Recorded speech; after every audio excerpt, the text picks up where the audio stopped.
Hi, welcome to the brand new episode of Youth Diary. Skin is one of the largest and important sense organ in our body, but pollution and erratic lifestyle have taken a toll on our skin, leading to various ailments. While everybody wants a flawless skin, in today's age, it is fast becoming an eluding dream. For all those viewers who want a flawless skin and a luscious mane, we have with us our dermatologist, Dr Anjana Mohan, Secrets Kochi. Hello doctor, welcome to our show. Doctor, as I mentioned about flawless skin, how far is it from reality to achieve this? Most of us, almost everyone, decide to have a flawlessly beautiful and clear, perfect skin. But factors such as inadequate sleep, inadequate nutrition, hormonal changes, stress, overexposure to sunlight, all these result in lustreless and lifeless skin. So if you try correcting all this, though there is a genetic factor lying behind it, it can be reversed to a certain extent. Okay.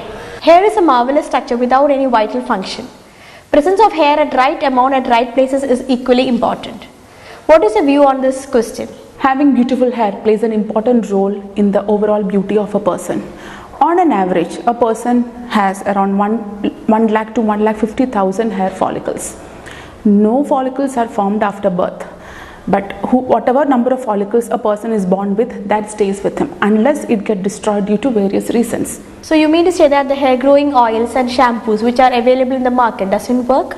No, absolutely not. Okay. None of these miracle shampoos or magic oils, they don't compensate for inadequate nutrition. Okay. And mainly genetics, that is the most important factor. Okay. That determines whether a person can have, beautiful hair or, smooth flawless skin. On average, a person's hair grow around 0.45 millimeter per day. That's around 1 centimeter per month. Like I said, no follicles are formed after birth, and our hair goes through 3 phases. One is the growing phase, and the resting phase, and the falling phase. The growing phase is called the anagen phase, and the falling phase is called the telogen phase. Okay, and the growing phase, it lasts for around 3 years to 6 years. Okay, and the falling phase lasts around 2 to 3 months. Does all the hair enter into the anagen phase simultaneously? No. In a normal individual, around 85% of the scalp hair will be in the anagen phase, and the remaining 10 to 15% will be in the telogen phase. Okay. So, not all the hair are in one particular phase at a time. On an average, a person loses around 100 to 150 hair per day. 150 hair per day. So yes. That means losing 10 to 20 hair per day is nothing. It's normal. No. It is considered, when you label a person having hair fall, is when they lose more than 150 hair per day. Like if you lose 10 to 20 hair per day, it's natural, it's normal. Okay. Yeah. Next, doctor, what are the common causes of hair fall?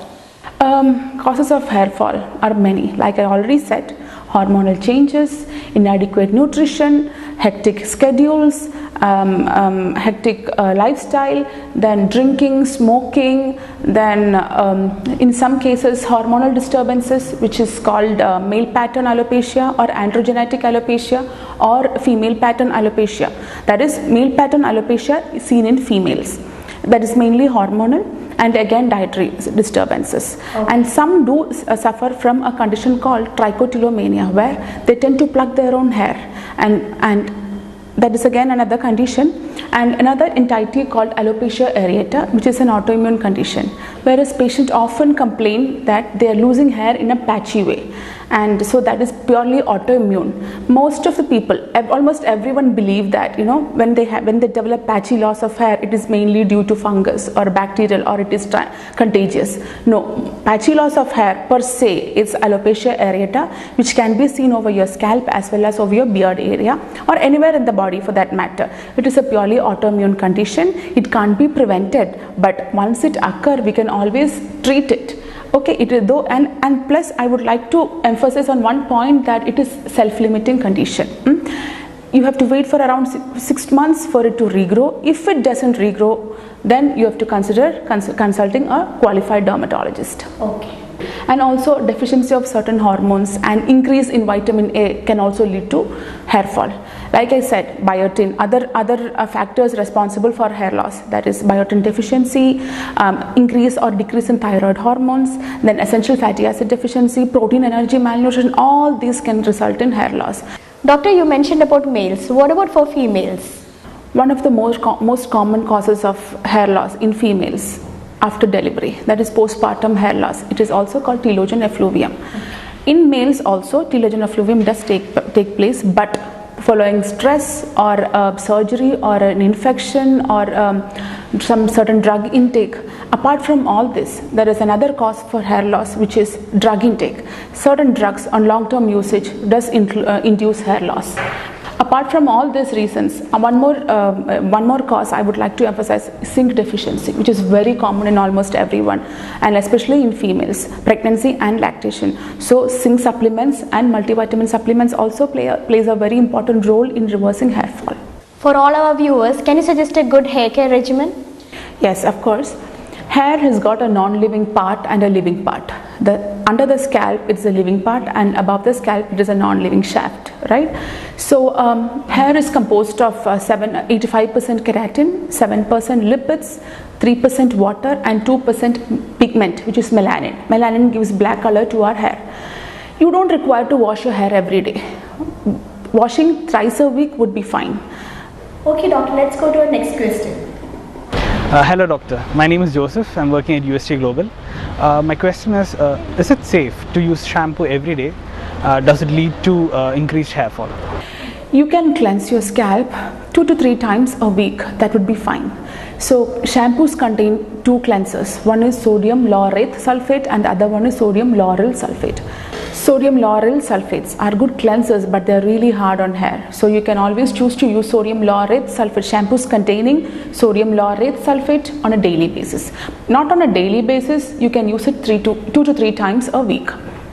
Okay doctor, the next question. Hello doctor, I am Devinath. I am working with Secrets Kochi. I have a question for you. How to deal with this dandruff issues? Dandruff. Dandruff is again another distressing condition. Also known as seborrheic dermatitis, it is mainly seen over seborrheic areas, which include your scalp, behind your ear, nasolabial, flexures, chest, trunk, etc. To find a solution for dandruff, I need to examine the patient closely. I need to see whether he has got fine scale or thick plaques over localized areas of his scalp. But based on these, we decide on what treatment to be given. For this, he can use shampoos containing ketoconazole, zinc pyrithione, keratolytics such as salicylic acid, and if it is associated with itchiness also, you can use mild steroid also. Thick plaques on the scalp, you can use shampoos containing coal tar, etc. Okay. So then she needs to consult a dermatologist to assess and evaluate her scalp to come to a final conclusion. Okay doctor. This is our next query. Hi, I'm Priti and I'm working in UST Global. And my question for today is, can we use body lotions for face? Very sensible question. Body lotions being used on face. The skin over your face and your body is totally different, right? So most of the body lotions are designed to decrease the dryness over your skin on your body. That is, most of them are incorporated with oil formulations to make it more hydrating and to moisturize your skin. So if you end up using the same for your skin on your face, you might end up getting a lot of eruptions and breakouts. So not all of them, but most of them, yes. Keeping this in mind, I wouldn't advise one to use body lotion on face. Okay. They should stick to a moisturizer which is suitable for face. Doctor, do you have any solution for split ends? Yes, there is no treatment per se for split ends, but yes, minimizing the use of hair straightening products and chemicals can reduce the occurrence of split ends. Like I already said, hair has got a living part beneath the scalp and a non-living part above the scalp. Too much of styling products can cause dryness to your hair, which could result in split ends. No matter what you do, you cannot mend a split end. Timely trimming, that is once in every 6 months, would prevent it. Okay. No miracle shampoos or no magical conditioners can mend a split end. Okay. Doctor, we have few mail questions. How can I get rid of my pimples? Acne or pimples is one of the most common malady among adolescents.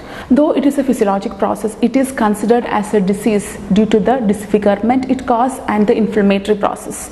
Certain hormones play a very important role in development of acne. So does certain bacteria, mainly Propionibacterium acnes. There are different types of it. starting from open comedones, closed comedones, to inflammatory acne or the acne with pustules, that is pus-filled acne. Then the variant seen in old people, that is called senile acne. Then those seen in industrial workers due to occupational exposure to certain chemicals, which is called chloracne. Then seen in infants, it is called infantile acne. Due to application of certain medications like long-term use of topical steroids could also result in acne. There is an interesting variant of acne seen in violin players, that is called fiddler's acne, that is mainly seen over the chest where they keep the violin to play. So there are many types of acne. Based on the condition, we could design a treatment pattern for the patient, starting from proper skincare regime, that is face washes including salicylic acid or any other keratolytics, or topical medications such as antibacterials, or to reduce the pigmentation and to reduce the size of the sebaceous gland. Apart from all this, certain preparations containing antibacterial and retinoids could also help in improving acne. And if none of these work, we have the next level of treatment like acne peels meant for acne, and then certain oral tablets for acne. But again, based on the stage which the patient is in, we decide the treatment to be given to the patient. Okay. So it's always better to consult a qualified dermatologist for your treatment. Doctor, what are the treatment options for dark circles? No matter how well you dress or how perfect your makeup is, dark circles can cause a blemish on your beauty. It's due to multiple factors. Mainly, one is genetic, that is hereditary. Second, hormonal changes. Then sun exposure. Then too much of rubbing. It is very common in allergics, that is atopics. They tend to keep rubbing their eyes. As a result of which, what happens is the blood vessels are below the skin, the superficial blood vessels, they rupture and could result in pigmentation, bluish black pigmentation. Lack of sleep, then too much of makeup also, that is too much of makeup gives friction to that area, that could in turn give rise to frictional pigmentation on that particular area. And also some have tear trough, that is a hollow, a depression seen from the inner canthus of the eye till the mid pupillary line. There will be a hollow there, so that could also contribute to dark circles. So to reverse that, again, lifestyle modification, dietary improvement, and should stop rubbing your skin. And also I would like to mention one more reason, that is use of kajal containing lead. That could also give rise to a dark circle, a pigmentation.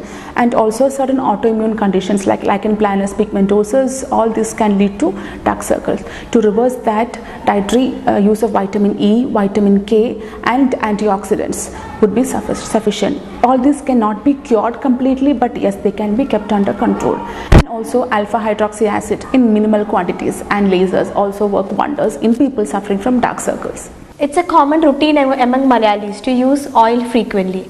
Does it improve hair growth? Absolutely not. All they do is to nourish your hair. Neither does oiling increase hair growth, nor does shampooing cause hair fall. Too much use of shampoos can dry your hair, like I already mentioned about the sodium lauryl sulfate and laurite sulfate, right? And people are born with a certain number of hair follicles, right? And no follicles are formed anew after birth. So none of these factors contribute in growth of hair or fall of hair. And also, I forgot to mention, adequate use of sunscreen would also help to a certain extent to prevent sun-induced damage to your skin. Along with this, I would like to suggest use sunscreens. That is, it would help you reduce the sun-induced damage as well as pigmentation that is caused due to sunlight. I think with all these tips and solutions, it is possible to accomplish a luscious mane and a flawless skin. Absolutely.